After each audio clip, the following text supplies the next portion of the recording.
पुण्याचे असल्यामुळं पुणे कृषी उत्पन्न बाजार समितीमध्ये गैरव्यवहार प्रकरणामध्ये प्रशासनाने केलेल्या कारवाईचा सविस्तर अहवाल खरं तर 7 दिवसाच्या आतमध्ये संचालकांकडे द्यायचा होता, परंतु तो दिल्यानंतरही आज त्या ठिकाणी जी कारवाई आहे ती कारवाई झालेली दिसत नाहीये. कारण बाजार समितीच्या संचालक मंडळाच्या कार्यकाळात वाटप करण्यात आलेले तिथे स्टॉल्स असतील, टपऱ्या असतील, दुकाने असतील, गाळ्या असतील किंवा मोकळ्या जागा असतील किंवा पेट्रोल पंपाचे वाटप रद्द करण्याबाबत माननीय मंत्री महोदय यांनी पणन खात्याला तसे आदेश आजपर्यंत दिलेले का नाहीत, याविषयीचे महत्वाचे माझे प्रश्न आहेत की केंद्र आणि राज्य सरकारच्या खरं तर नॅशनल ऍग्रीकल्चर मार्केट प्रणालीद्वारे व्यवहार करण्यामध्ये बंधन असतानाही पुणे बाजार समितीमध्ये आजही त्या ठिकाणी मॅन्युअल हस्तेच म्हणजे नोंदणी मॅन्युअलच का केल्या जातात. दुसरा प्रश्न, जोपर्यंत बाजार समितीच्या उत्पन्नातील किमान 30% रक्कम ही थेट शेतकऱ्यांच्या पायाभूत सुविधांवर खर्च करण्याचे बजेटरी प्रोव्हिजन असतानाही ते सक्तीचं का केलं जात नाही. मग अशा प्रकारच्या भ्रष्टाचाराला यामुळे आळा बसणार आहे का, आणि मग बसणार असेल तर शासन यावर काय करणार आहे? अध्यक्ष महोदय, सभापती महोदय, मागच्या अधिवेशनामध्ये या संदर्भातील अर्धा तास प्रश्नावर याची सखोल चौकशी करावी आणि याच्यामधले अहवाल सादर करावा अशा प्रकारची सूचना पण दिली होती. सभापती महोदय, याच्यामध्ये डीडीआरला सातत्याने आपण सूचना दिल्या की तुम्ही अहवाल सादर करा. त्याच्यामध्ये डिले झाला. डिले नंतर जानेवारी महिन्यामध्ये साधारणतः यांच्याकडनं अहवाल प्राप्त झाला, तोही अत्यंत तुटपुंज आणि मोघम स्वरूपाचा होता. आता जॉईंट रजिस्टरच्या माध्यमातून आपण 40 अनुसार त्याच्यामध्ये जे विविध बिंदू आहेत त्याच्यावर चौकशी लावली आहे आणि तात्काळ रिपोर्ट करण्यासंदर्भात आपण त्यांना सूचना दिली. अध्यक्ष महोदय, केंद्र आणि राज्य सरकारच्या माध्यमातून इनाम प्रणालीद्वारे हे सगळे डिजिटलच्या माध्यमातून खरेदी झाली पाहिजे. त्या माध्यमातून हा जो प्रणाली आहे अचानकपणे आपल्याला शिफ्ट करता येणार नाही, पण टप्प्याटप्प्याने महाराष्ट्रामधल्या सगळ्या मार्केट कमिटीमध्ये इनामद्वारे खरेदी सुरू झालेली. सदाभाऊ खोत. सभापती महोदय, गेल्या अधिवेशनामध्ये पुणे मार्केट कमिटीतील भ्रष्टाचाराच्या संदर्भामध्ये प्रश्न विचारण्यात आलेला होता आणि मंत्री महोदयांनी काही आदेश या ठिकाणी दिलेले होते. यामध्ये ही निविदा प्रक्रिया न राबवता पुणे मार्केट कमिटीनं टपरे असतील, दुकान गाळे असतील, मोकळ्या जागा असतील, स्टॉल असेल, याला या ठिकाणी परवानगी दिलेली आहे. वाहनतळ असेल, सुरक्षा एजन्सी असेल, मनुष्यबळ असेल, कुठेही कायदेशीर प्रक्रिया राबवली नाही आणि मंत्री महोदयांच्या ते निदर्शनाला आलेलं होतं. उपनिबंधक यांच्या अध्यक्षतेखाली समिती नेमली गेली. त्याचा अहवाल त्रुटक आणि मोघम आला, हे आपल्यालाही माहित आहे. परत तुम्ही आदेश दिला, नव्यानं चौकशी समिती नेमली गेली आणि त्याला न्यायालयामध्ये त्यांनी स्थगिती घेतली. परंतु यामध्ये भ्रष्टाचार झालेला आहे हे सिद्ध आहे आणि मला वाटतं की न्यायालयात मध्ये जो निर्णय होईल तो होईल, पण तोपर्यंत आपण हे संचालक मंडळ बरखास्त करू शकता का, किंवा त्यांचे अधिकार जोपर्यंत निर्णय होत नाही तोपर्यंत आपण काढून घेऊ शकता का. आणि ज्या काळामध्ये या पद्धतीचे अनाधिकृत व्यवहार किंवा अनाधिकृत पद्धतीनं त्या ठिकाणी कामकाज झालेले आहे, संचालक मंडळावरती आपण फौजदारी स्वरूपाचे गुन्हे दाखल करणार का, हा माझा प्रश्न आहे. मंत्री महोदय. सभापती महोदय, वेळोवेळी या पुणे कृषी उत्पन्न बाजार समिती संदर्भात विविध तक्रारी सगळ्या आपल्याकडे येतात. ते मागच्या काळामध्ये सुद्धा जाहीर निविदा न काढता काही तिथे सुरक्षा एजन्सी असेल, मनुष्यबळ पुरवठा असेल, वाहनतळे असतील, अशा काही कामं संचालक मंडळाच्या ठरावाद्वारे दिले गेले होते.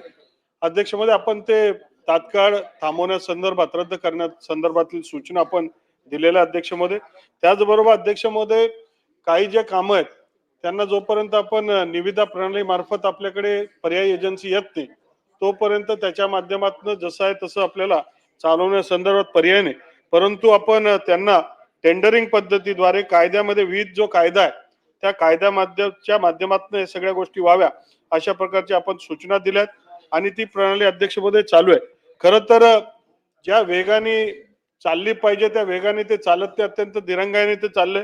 त्यांना त्याच्या माध्यमातून जाब विचारल्यानंतर मध्यंतरी या साऱ्या निवडणुकीमुळे तिथे मग पंचायतच्या निवडणुकी होत्या, महानगरपालिकेची निवडणूक होती, जिल्हा परिषदची निवडणूक होती.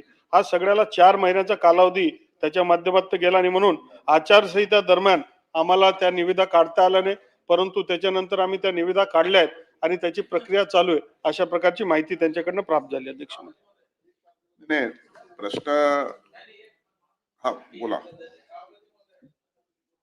सभापती महोदय, दुसऱ्यांदा हा प्रश्न सभापती महोदय या सभागृहात आलाय. अर्धा तास चर्चेच्या माध्यमातून सविस्तर चर्चा घेऊन आपण उत्तर दिलेलं होतं. त्यानुसार 14/10/2025 ला माननीय पणन संचालकांच्या आदेशान्वये चौकशी समिती नियुक्त झाली. 3 महिने त्याला कालावधी दिला होता सभापती महोदय. तो कालावधी परत आपण आता प्रश्न लागल्यावर वाढवला आणि आता 28/2/26 पर्यंत त्याला हे चौकशी अहवाल देण्याला त्यांना मुदतवाढ दिली. सभापती महोदय, हे अहवाल येईल, पण किमान जे आपण करू शकत होतो या तक्रारीच्या अनुषंगानं की त्यांना जे दिलेले ठेके आहेत ते कामाच्या आदेशात ते रद्द करणं आपल्या हातामध्ये होतं, ते झालं नाही. जो पेट्रोल पंप कृषी उत्पन्न बाजार समितीचा होता तो चालवाय दिला, त्याचा ठेका रद्द करणं आपल्या हातात होतं, ते आपण केलेलं नाही. त्याचबरोबर जे बाजार समितीच्या मालकीचे बांधकाम आहे त्याचं अतिक्रमण झालंय, अतिक्रमण काढायला तर कोणाची अडचण नाही, ही तर आपला अधिकार आहे. मग किमान ही मोक्याची जागा आहे. आता ही बाजार समिती प्राईम लोकेशनला आलेली आहे पुण्यामध्ये, आणि मग त्या ठिकाणी अशा पद्धतीनं अतिक्रमण केल्यावर त्याचा काय भाव होऊ शकतो हे मंत्री महोदयाची कल्पना आपल्याला आहे. त्यामुळे अतिक्रमण का काढलं नाही, म्हणजे ही आता आपण शेवटी काय सांगितलं की कोर्टात आहे. ठीक आहे, कोर्टानं काय याला आपसात जरा चौकशीला आपसात बोलू नका, शांत हो. ठेवा सभागृहात. सभापती महोदय सांगा जरा. सभापती बराड महोदय, साहेब, हो बंटी पाटील साहेब, सभापती महोदय, हे काय थांबवायला सांगितलं होतं का कोर्टाने नाही सांगितलेलं. म्हणून माझं म्हणणं या प्रश्नाच्या अनुषंगानं आहे की हे पेट्रोल पंप दिलेला आपण रद्द करणार का, दिलेले ठेके आजच्या आज रद्द करणार का, आणि जी अतिक्रमण झालेलं आहे ते काढण्याबाबत महसूल विभागाला आजच्या सूचना आपण देणार का. आणि आता हे 28/2 म्हणजे अधिवेशन कालावधीतच आहे, 4 दिवसावर परवावर, त्यामुळे हा अहवाल येईल तेव्हा सहकार मंत्री आपल्या पाठीमागे बसलेले आहेत पाठराखण करायला. तेव्हा आपण ते आणि आम्ही जे प्रश्न विचारले ह्यांना बोलून या अहवालावर काय अहवाल आला आणि त्यानुसार काय कारवाई झाली याचा आढावा बैठक आपण घेणार का. अध्यक्ष महोदय, त्याच्या अध्यक्ष महोदय, मान्य ज्येष्ठ सदस्यांनी जे विषय मांडला, खरं तर आपण ही चौकशी DDRच्या माध्यमातून लावली होती, पण ज्यावेळेस आपल्याला लक्षात आलं की पुन्हा पुन्हा पाठपुरावा करून देखील या DDR कडनं ती मंत्री महोदय, चौकशीचं आपण उत्तर देत असताना आतापर्यंत 3 वेळा उल्लेख झालाय की DDR ने थातूर मातूर अहवाल दिला होता आणि म्हणून आपण विभागीय सहनिबंधक सहकारी संस्था यांची त्याच्यासाठी नेमणूक केली. आपण 3 वेळा जर त्यांनी थातूर मातूर अहवाल दिला होता, आता आपण आता फ्लोअरवर 3 वेळा